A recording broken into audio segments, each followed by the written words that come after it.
அவனே உன் கையில் களிமண்ணா உடைத்து உருவாகும். என் சித்தமல்ல உன் சித்தம் நானா தருகிறேன் உன் கையிலே. என் சித்தமல்ல. இயேசு கிறிஸ்துவின் நாமத்தினாலே இந்த மதிய வேளையிலே உங்களை அன்போடு கூட வாழ்த்துகிறேன். குயவனே இந்த நிகழ்வின் அடிப்படையிலே ஜெபத்தின் மேன்மையை குறித்து நாம் தியானித்துக் கொண்டே இருக்கிறோம். இன்றைக்கும் எசேக்கியேல் தீர்க்கதரிசியின் புஸ்தகம் 33ஆம் அதிகாரம் 11ஆம் வார்த்தையை நாம் வாசிக்கின்ற பொழுது, துன்மார்க்கர் பாவிகள் மனம் திரும்புவதற்காக நாம் காத்திருக்க வேண்டும் அல்லது திறப்பின் வாசலிலே நிற்க வேண்டும் என்ற ஒரு வார்த்தையை நாம் இங்கே வாசிக்க முடியும்.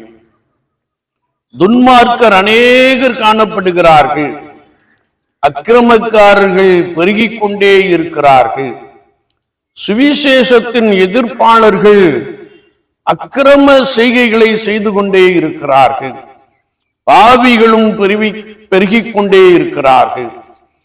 இவர்கள் மனம் திரும்புவதற்காக நாம் கர்த்தருடைய சமூகத்திலே காத்திருக்க வேண்டும் என்பதை குறித்து எசேக்கியேல் தீர்க்கதரிசியை கொண்டு கர்த்தருடைய ஆவியானவர் நம்மோடு கூட பேசுகிறதை நாம் அறிந்து கொள்ள முடியும். வேதம் சொல்லுகிறது, எல்லா மனிதரும் ரட்சிக்கப்படுவதே தேவனுடைய சித்தமாய் இருக்கிறது, மனம் திரும்பி பிழைப்பதையே விரும்புகிறேன் என்று எசேக்கியேல் தீர்க்கதரிசியை கொண்டு கர்த்தருடைய ஆவியானவர் சொல்லுகிறார். அப்படி என்றால் ஒரு பாவி கூட கெட்டு போவது தேவனுடைய சித்தம் அல்ல. தேவன் தம்முடைய ஒரே பேரான குமாரனை விசுவாசிக்கிறவன் எவனோ அவன் கெட்டு போகாமல் நித்திய ஜீவனை அடையும்படிக்கு இவ்வளவாய் உலகத்தில் அன்பு கூர்ந்தார். யோவான் சொன்னபோது, இதோ உலகத்தின் பாவத்தை சுமந்து தீர்க்கிற தேவாட்டுக்குட்டி என்று அறிமுகப்படுத்தினார். என்னை கேட்டுக்கொண்டு இருக்கிற என் அன்பு சகோதரனே சகோதரியே, எல்லாரையும் மீட்கும் பொருளாக அனைத்து ஜனங்களையும் ரட்சிக்கும்படியாக தேவகுமாரனாகிய இயேசு கிறிஸ்து தம்முடைய ஜீவனையே சிலுவையிலே அர்ப்பணித்து ரத்தம் சிந்தி மரித்து 3ஆம் நாள் உயிரோடு கூட எழுந்து என்னென்றைக்கும் ஜீவிக்கிறவராக இருக்கிறவருடைய பிரதான நோக்கம் என்னவென்றால் எல்லா மனிதர்களும் ரட்சிக்கப்பட வேண்டும். அதற்காக கர்த்தராகிய இயேசு கிறிஸ்துவின் நாமத்தினாலே ரட்சிப்பை பெற்றவர்கள், அபிஷேகம் பெற்றவர்கள், ரட்சிக்கப்படாத ஜனங்களுக்காக நாம் துறப்பின் வாசலிலே நிற்க வேண்டும். ஆத்துமாக்கள் அழியாதபடிக்கு, ஆத்துமாக்கள் நரகத்திற்கு செல்லாதபடிக்கு தடுத்தாட்கொள்ளும்படியாய் நாம் கர்த்தருக்கு முன்பதாக மிகுந்த உதாரத்துவமாய் நாம் காத்திருக்க வேண்டும்.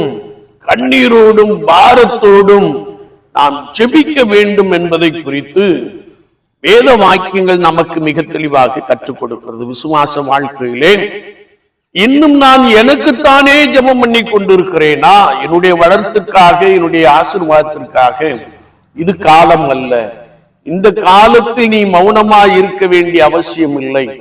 இந்த காலத்தில் நீ உண்மையாய் கர்த்தரை நோக்கி கூப்பிடுகின்ற பொழுது அழிந்து கொண்டிருக்கிற ஆத்துமாக்கள் மனம் திரும்பும்படியாய் நீ அவரை நோக்கி கதறுகின்ற பொழுது, சுவிசேஷத்தின் எதிர்ப்பாளர்கள் மனம் திரும்பும்படியாய் நீ உறுதியாய் அவரை நோக்கி பார்க்கின்ற பொழுது ஆண்டவர் ஒரு பெரிய ரட்சிப்பை உண்டு பண்ணுகிறார்.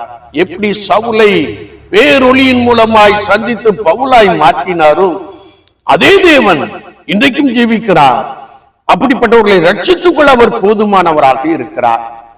நான் அப்படிப்பட்டவர்களுக்காக உதாரத்துவமாய் கண்ணீரோடும் புலம்பலோடும் அழுகையோடும் ஆண்டவரை நோக்கி பார்க்கிறோமா? நான் அப்படி கர்த்தருடைய சமூகத்திலே காத்திருந்து ஜெபிக்கின்ற பொழுது தேசம் ரட்சிக்கப்படும், தேசத்திலே அமைதல் உண்டாகும், அமைதலான ஜீவனம் பண்ணும்படிக்கான கிருபைகளை ஆண்டவர் கொடுப்பார். எனவே யாரெல்லாம் ரட்சிக்கப்பட்டு இருக்கிறோமோ, யாரெல்லாம் அபிஷேகம் பற்றி இருக்கிறோமோ, அதிகாலமே ஆயத்தமாகி ராம் முழுவதும் தேவனுடைய சமூகத்திலே காத்திருப்போம். கர்த்தர் உங்கள் நிமித்தமாய் தேசத்திலே ரட்சிப்பை கட்டளையிடுவார். ஆமீன், ஆமீன்.